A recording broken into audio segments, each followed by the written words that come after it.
If you're going to be using NordVPN a lot, you probably don't want to have to set it up every time you turn on your device. So let me show you how to keep it running quietly in the background so you're always covered. On the bottom left side, click the gear icon to open Settings. And then under General, toggle on the button for Launch the app on computer startup. This way, as soon as you start your computer, NordVPN will get started. Next, let's turn on Auto Connect. On the left side, click Auto Connect, and then click the toggle for when using untrusted network. Now, anytime your computer is connected to a new network, the VPN will turn on automatically. Here you can see I'm on a network, and if I wanted to trust my network so that the VPN didn't turn on, I could simply add it with this trust button. And now you can see that the VPN is disabled because I'm using trusted Wi-Fi. It's just as easy to remove trusted networks too. You can click the minus icon next to the network name.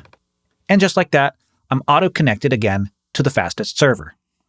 If there's a specific server that you want to auto-connect to, you can select your country from the dropdown, and then pick a city or just select the fastest server. Next, let's talk about the kill switch. Yeah, that sounds kind of scary, but it's actually really simple. On the left side, click Kill Switch. So essentially how the kill switch works is if the secure connection to your VPN server is dropped for any reason, you can set specific apps to stop connecting to the internet or even quit the app entirely so that your data isn't accidentally leaked. For example, let's say that I don't want Slack to connect to the open internet and I only want to use Slack when I'm on a VPN. I can select Slack from this applications list and open it to add it to the kill switch list. So now if my connection to a NordVPN secure server is dropped, the apps in this list will stop sending information over the open internet. And if you turn on this toggle, not only will the apps stop connecting to the internet, but they'll quit and close entirely for extra security. Pretty cool, right? Kill switches aren't so scary after all. Finally, let's talk about threat protection.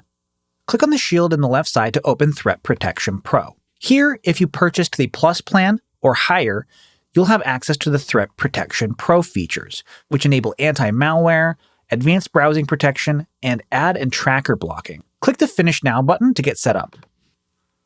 Following the steps to set this up in NordVPN will trigger your computer to ask you for additional permissions. Go ahead and allow everything that it asks for.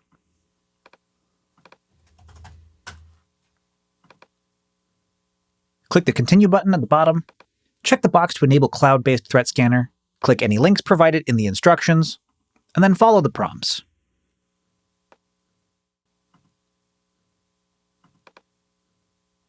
And when you're all done, you'll get a screen like this that shows you that the setup is complete and you have anti-malware, advanced browser protection, and ad and tracker blocking enabled. Finally, I recommend turning on DNS filtering, which blocks ads and dangerous websites at the domain level.